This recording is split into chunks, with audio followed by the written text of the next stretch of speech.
Bueno, las preguntas que han formulado, ¿no?, los que nos están siguiendo. La primera, hay dos preguntas que preocupan mucho. Hay tres temas que preocupan mucho. El primero es el tema social, el tema de percepción social, que va dirigida a Marc. O sea, ¿qué te llama la gente cuando ve que quemáis? Pues la población local. La población local, los visitantes. La población local está contentísima, porque entra dentro de su forma de gestionar la montaña y tienen muy bien incorporado la gestión del fuego. De hecho, ellos querrían quemar más, y si les tenemos que parar los pies y no, es que se nos va a ir de las manos si vamos por aquí y para allá.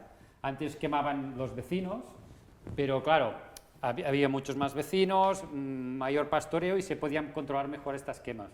Ahora, con la mayor carga de combustible, el incremento de temperaturas por el cambio climático, estas quemas, si no se hacen bien, se escapan. Y las últimas que se hacían con los vecinos se escapaban. Y es por eso que ahora todas las quemas se hacen desde la administración de forma controlada. Pero con acuerdo con ellos, y ellos encantados. De hecho, cuando hay un incendio natural por un rayo, pues ellos dicen, no, que no lo apaguéis, dejad que corra. Y nosotros también queremos que corra, que gane zona de pasto, de zona natural. Sí que, en cambio, a nivel político, pues desde Barcelona dicen, hostia, pero este incendio tenéis que apagarlo ya, que no sé qué. O sea, hay una percepción muy importante entre la gente de las zonas urbanas, que tiene muy miedo del fuego, en cambio la población local pues está súper a favor.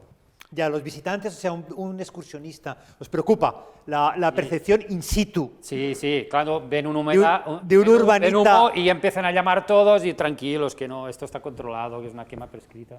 Sí, claro, por eso, por suerte, hacemos las quemas cuando hay menos visitantes en el parque, que es esta época de invierno, como mucho vienen gentes a las estaciones de esquí, pero en las zonas de esquí, pero bueno, claro, si lo haces por eso lo hacemos entre semana, porque si lo haces en fin de semana, pues bueno, el teléfono no para. Pero bueno, la gente local ya te he dicho que esos encantados. Encantados, muy bien, fenomenal. Bueno, hay una segunda cuestión, Sim, ¿qué ocurre con los insectos en los incendios? Bueno, y después de los incendios. Depende de los insectos. Hay insectos que se mueren, evidentemente. La mayoría pueden volar, quiero decir, pensemos, a ver, tenemos que pensar también a nivel de escala, pero en general, muchos huyen. Los insectos que viven en el suelo, por ejemplo las hormigas, que es mi especialidad, el fuego normalmente les pasa por encima. La mayoría de los hormigueros, o sea, aquel esquema que yo os ponía, son hormigueros subterráneos. Simplemente con tener las hormigas a menos de 20 centímetros de profundidad, la temperatura del suelo en un incendio normal, con un fuego, digamos, rápido, no les afecta. Sí que afecta porque luego no hay recursos, o sea, es decir, que se queda ese desierto que he puesto en la foto, es decir, que no tienen, durante unos meses, tienen muy poca comida. Tienen muy poca para encontrar comida. Entonces hay especies que se ven más afectadas que otras. Todas las especies de insectos que dependen de las plantas, evidentemente si hemos eliminado todas las plantas no va a haber polinizadores, no va a haber insectos que vayan a esa zona. O sea, pero la recuperación es bastante rápida. O sea, por ejemplo, nosotros hemos visto que en menos de 4 meses ya tenemos recuperadas prácticamente un montón de especies de arañas que han vuelto. En prácticamente menos de un año también están muchos, porque vamos viendo cómo en menos de un año ya tenemos la rebrotada y entonces volvemos a tener muchas flores, entonces volvemos a recuperar polinizadores. Pero evidentemente hemos de contar normalmente 3-4 años, porque la recuperación es un proceso lento, o sea, y supone un cambio también. O sea, quiero decir, hay especies que desaparecen, en el caso de los insectos, y hay otras que se incorporan nuevas, que colonizan ese nuevo ambiente, es decir, va habiendo un cambio, ¿no? O sea, pero en principio, o sea, no es, digamos, no tiene por qué ser negativo. Muy bien. Sí, no, efectivamente, o sea, la sociedad no sabe esto que tú estás diciendo ahora. sí, no lo sabe, o sea, no nos engañemos. Claro, no, es lo que acaba de decir Marc, es decir, bueno, a mí me lo dijeron, dice, has dejado de ser director de la Estación Biológica de Doñana y entonces has prendido fuego, ¿no? Dice, me voy, pues lo quemo. Dice, hombre, no, estoy intentando quemarlo para mejorarlo, ¿no? Entonces ese concepto es complicado, y es muy complicado sobre todo también entre nosotros los biólogos, es decir, hay muchísimos que se oponen en redondo, que consideran que el hábitat lo tenemos que dejar que evolucione de manera natural, sin pensar que es que en realidad lo natural hace muchos años ya, desde que el hombre ha ocupado la Tierra y somos tantísimos cada vez más, pues es muy complicado. Si dejamos lo natural, lo que puede pasar es que haya un gran incendio en Doñana, como están ocurriendo en los grandes parques nacionales en Estados Unidos, y arrase con todo, y bueno, pues dentro de 100 años volveremos a tener la Doñana que queremos, pero habrá desaparecido durante 100 años. Entonces, quizá, si no queremos que pase eso, tenemos que hacer este tipo de manejos, ¿no? Muy bien, sí. La verdad es que ojalá este mensaje calara más en la sociedad, ¿no? O sea, se divulgara, se difundiera, porque los mensajes que se transmiten en tiempo real cuando están ocurriendo los incendios en medios de comunicación social son siempre apocalípticos. O sea, la influencia siempre del medio de comunicación sobre la sociedad es apocalíptica, no va en esta línea, ¿no?, que comentas. Claro, es que, por ejemplo, precisamente el gran incendio de Doñana de 2017, sobre todo lo que quemó, una gran superficie de lo quemado era un pinar de repoblación. Entonces era precisamente un pinar de repoblación relativamente mal manejado por el hombre, pero en realidad no era un hábitat especialmente natural de Doñana. O sea, y fueron muchísimos, pero supuso un gran peligro para el hombre, efectivamente, incluso para las poblaciones cercanas, ¿no? Pero es que eso lo habíamos puesto allí nosotros. Muy bien. Juan Pedro, vamos a ver, hay gente que se pregunta, yo no sé si a través de la Universidad de Castilla-La Mancha habéis obtenido algún dato, etcétera, ¿qué ocurre con el suelo? O sea, si el suelo se degrada después de las quemas prescritas, si el suelo se erosiona...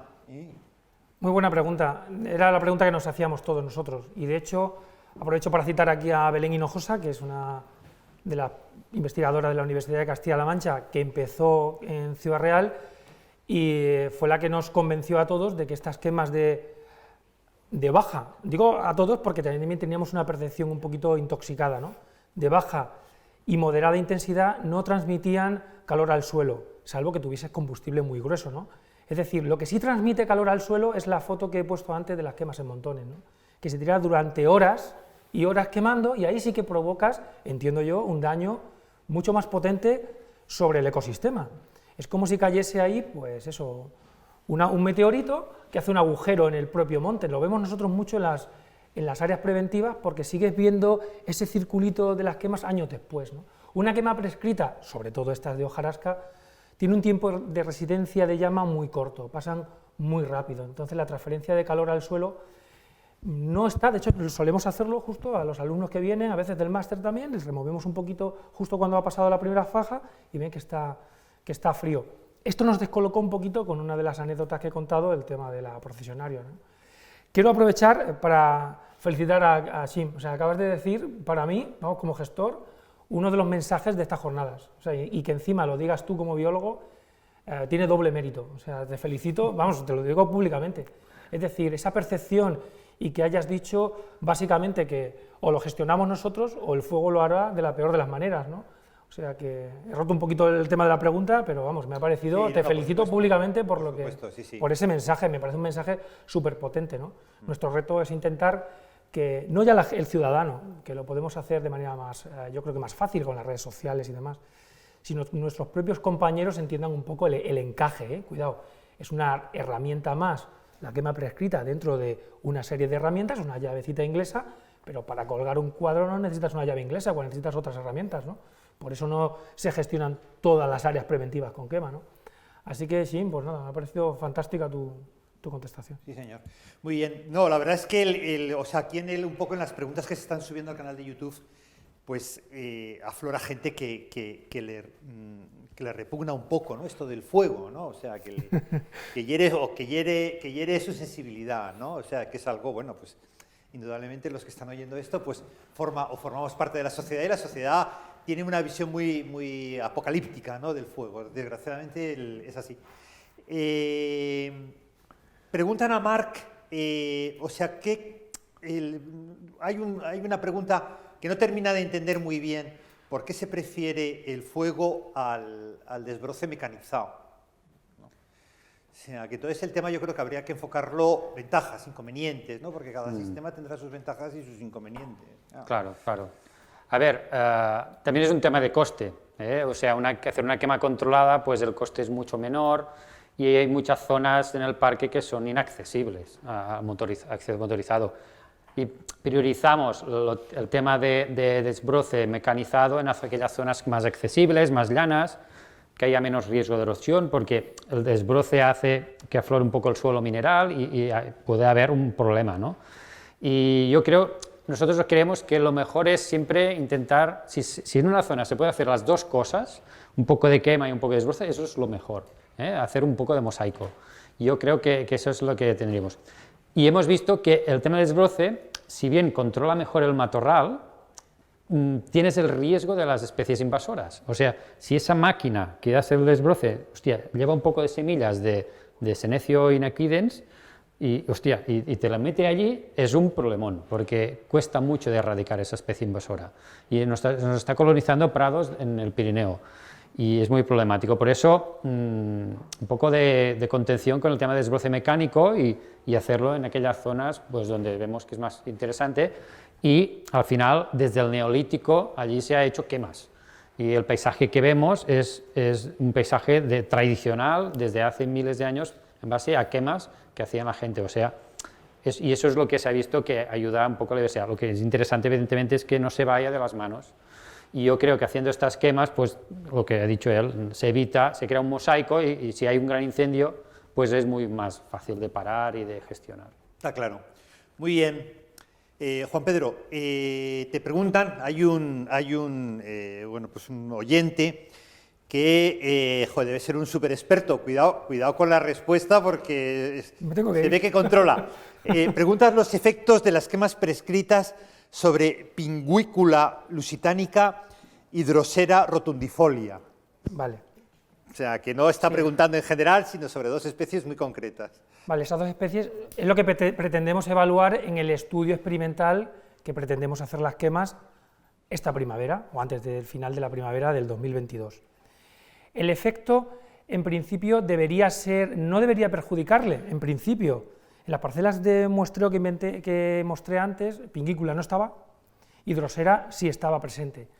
Como está en la zona encharcada y nosotros vamos a intentar quemar solo la zona de las macollas, es decir, de donde está Molinia, pues con la quirúrgica entendemos que habrá poco efecto, pero claro, solo tendrá que decir la monitorización que va a hacer la universidad. Es decir, no sería descartable también que uno de los resultados de la quema que se acometa con este estudio experimental es que sea a lo mejor contraproducente y no se pueda utilizar. Lo que sí que es contraproducente es prohibir todo el régimen de usos antrópico que mantenía también el sistema, que sabemos que va en claro declive y que va a hacer que efectivamente, igual que en estas parcelas de inventario, Pinguícola ya no estaba, a lo mejor dentro de unos años la que tampoco está es Drosera, ¿vale? O sea que intentaremos minimizar lógicamente el efecto. ¿Por qué? Porque el objetivo de la quema es precisamente mejorar las poblaciones a medio plazo de estas dos especies carnívoras, ¿no? Vale, muy bien. Entonces yo, el mensaje que le transmitiría a este oyente sería tranquilo, tranquilo. La idea no es quemarlas, sino la idea es generar las condiciones para que se desarrollen mejor dentro de un monitoreo y de un control científico riguroso. Si supiésemos a ciencia cierta lo que va a pasar y que era positivo, pues gestionaríamos todo el bonal. Lo que he dicho antes es que vamos a gestionar 800 metros cuadrados en un bonal de 13 hectáreas, es decir, menos del 1%. Vamos a investigar. Primero investigamos, sacamos conclusiones y luego adaptamos la herramienta pues, al tornillo que tenemos en nuestra llave inglesa, ¿no? Muy bien. Que es la quema. Muy bien, muy bien. Sim, vamos a ver, fenomenal. Hemos hablado de insectos, hemos hablado de artrópodos y de arácnidos, pero ¿qué ocurre con las aves? Bueno, con las aves, las aves es que se marchan. Quiero decir, ahora mismo, por ejemplo, todavía, lo que nos ocurre ahora mismo con las aves a nosotros es que nuestras parcelas de quemas prescritas en realidad son demasiado pequeñas para que podamos ver un efecto, porque precisamente una parcela que tiene 100 metros por 100 metros, evidentemente las aves vuelan muchísimo más lejos. Entonces, pues no estamos censando realmente ahí un efecto de nuestra mini quema sobre las aves, porque realmente, entonces nosotros, bueno, las aves, en realidad el estudio se está haciendo más bien en los otros grandes incendios, que no en estas parcelas, porque eso. Y el problema también, o sea, es que ahora mismo, o sea, todavía no tenemos los datos analizados, o sea, es decir, llevamos 2 años muestreando estos grandes incendios de Portugal y el de Doñana, pero realmente no los tenemos. Lo que sí que se ve es que evidentemente desaparecen, o sea, en las zonas quemadas intensamente, las aves desaparecen, o sea, o sea, supone pues, que no tienen ni alimento ni zonas para nidificación, o sea, entonces evidentemente van a tardar más en recuperarse. ¿Es que perecen en el fuego? No, escapan, solamente, ¿no? solamente en el caso de que estén criando, claro, las crías sí, evidentemente. O en el caso de que hubiera, claro, no es el caso nuestro, pero hay aves, o sea, como las pardelas que nidifican debajo del suelo, cosas así, pero desde luego no, normalmente las aves escapan. O sea, sí, escapan igual que la gran mayoría. O sea, los incendios lo que sí que suponen un perjuicio grave, por ejemplo, son para anfibios y reptiles, o sea, en cuanto a vertebrados, porque no tienen capacidad realmente suficiente como para escapar. O sea, los pequeños mamíferos pues también pueden estar muy perjudicados en este sentido, pero en el caso de las aves no. O sea, ahí lo interesante, o sea, respecto a pequeños mamíferos y anfibios, sería ver cuánto tarda en recuperarse esas poblaciones, ¿no? Ese sería un poco la gran cuestión, ¿no? Sí, probablemente. El problema, bueno, también es, o sea, es que claro, es complicado. Precisamente nosotros en anfibios y reptiles no los estamos estudiando porque suponen una metodología compleja, o sea, suponen un estudio en sí mismo, o sea, es decir, no es fácil tener un monitoreo simple, porque tampoco lo he comentado, pero en realidad nuestro objetivo es que este monitoreo sea aplicable por cualquier técnico de la administración, es decir, pasar este monitoreo a cualquier parque o a quien sea, para que pueda ir, digamos, luego monitoreando la recuperación de su fauna. Entonces, claro, hay que elegir unos grupos que sean fáciles de monitorear, o sea, si no podemos monitorizar de una manera simple, entonces, y por eso no hemos seguido ni anfibios ni reptiles. Pero vamos, que es una pregunta que, joder, sí. que desde luego los gestores de estos temas es que nos la hacemos y necesitamos conocer, ¿no? Saber un poquito qué ocurre. O sea, que eso es un ámbito de investigación absolutamente fundamental. En nuestro caso, en la perdiz pardilla, hemos visto que cuando quemas, claro, reduces su zona para hacer la cría, pero enseguida, al cabo de 2 o 3 años, aquello incluso le gusta más porque afloran más insectos y de hecho hemos visto que ha evolucionado a perfección. Lo que es muy importante, sobre todo, es no quemar a partir de abril, y nosotros desde el parque informamos siempre desfavorablemente cualquier quema a partir de abril porque está la avifauna criando y eso sí que puede ser perjudicial. Por lo tanto, mientras se respete eso, yo creo que le va muy bien. Muy bien. Preguntan, Juan Pedro, si existe algún tipo de plan para evitar la erosión del suelo después de la quema prescrita. O sea, si esto es un factor que preocupa y que en consecuencia hay que adoptar algún tipo de medida, planificada o no. Quemáis en zonas llanas, ¿no? Principalmente con cobertura arbórea. Yo creo que por ahí debería... Claro, ahí va un poquito ¿no? el misterio. Las que solemos hacer nosotros, o bien tiene una cobertura de pinar, por lo tanto estamos haciendo una gestión de las toneladas de hojarasca y una poda térmica en la primera. Recojo un poco el guante de lo que ha dicho también Marc, que es muy importante. Todo esto hay que mirarlo siempre con ojos dinámicos, es decir, si tú miras una quema justo después, pues hay un choque cultural porque lo ves negro, lo ves feo, pero a lo mejor resulta que con ojos dinámicos, después de una rotación o después de 2 o 3 años, como tú dices, pues el efecto ha sido beneficioso. Bueno, cierro el paréntesis. Al final, ese modelo de combustible, pues como estamos haciendo una quema con un tiempo de residencia de segundos, no va a provocar esa erosión, porque además tiene el dosel encima. Es cierto que en Ciudad Real hacemos otro tipo de quemas, unas que tú bien conoces también, que son las del extrarradio de Puerto Llano, en modelos de pastizal.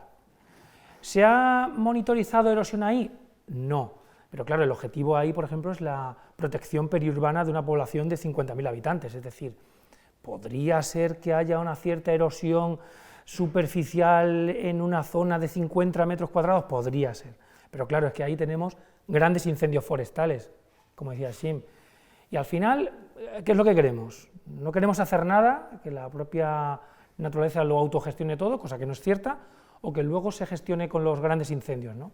Entonces, resumo, depende del objetivo del plan de quema, pero nosotros no hemos constatado erosión, porque además son zonas muy seleccionadas. Cuando he puesto sobre el perímetro del monte de utilidad pública la red de áreas de defensa, la red de áreas de defensa tiene muchísimas hectáreas que se hacen con desbroces y con otras herramientas. Y fijaos qué pequeñas zonas iluminadas aparecían con quema, es decir, se seleccionan y se preseleccionan para que eso no ocurra, ¿no? Sí, de todas formas, yo creo que, la pregunta, o sea, las preguntas de las personas, ¿no? Que, joder, pues que no terminan de ver, ¿no? El tema este de uso del fuego, tal cual, tal vez hay que planteársela también con una mayor superficie, porque indudablemente los gestores lo que estamos intentando es llevar las quemas prescritas a una mayor superficie, ¿no? Entonces, bueno, pues de momento se están dando pequeños pasos, se está viendo un poco qué es lo que ocurre, qué pasa, ventajas, inconvenientes, ¿no? Con idea, bueno, pues de esto, de ir aumentando y ver si al final realmente puede ser una herramienta para prevenir los incendios forestales, ¿no? Muy bien, bueno, pues estamos casi en el tiempo que habíamos previsto, de 90 minutos en total, y pues agradeceros bueno, pues que nos hayáis hecho partícipes de vuestras inquietudes, ¿no? En un ámbito pues fundamental, ¿no? Dentro de los incendios forestales, ¿no? Como es el de la ecología del fuego, o sea, qué ocurre, qué pasa, ¿no?